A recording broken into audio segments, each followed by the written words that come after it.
মধ্যে আমরা সেই কাজগুলো তার অনুপ্রেরণায়, মুখ্যমন্ত্রীর অনুপ্রেরণায় আজকে সেই কাজগুলো করছি। তিনি আমাদের মধ্যে এসছেন, বনগাঁর আরো উন্নয়নের জন্য টাকা দেবেন। মুখ্যমন্ত্রীর সেই নির্দেশ তিনি ফলো করছেন যে আন্তর্জাতিক বর্ডারে যে বনগাঁ শহর আছে এটাকে আধুনিকরণ করতে হবে। এখানকার ফরেনার্সরা যাবে, আসবে, দেখবে।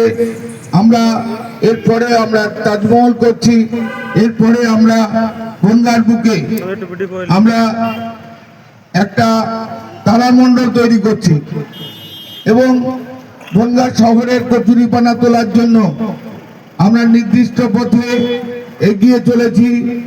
তার সাহায্যে আমরা আজকে এখানে যারা আছেন আমরা বলবো সবাই করতালি দিয়ে সেই জলি চৌধুরী মহাশয়কে আমরা অভিনন্দন জানাবো।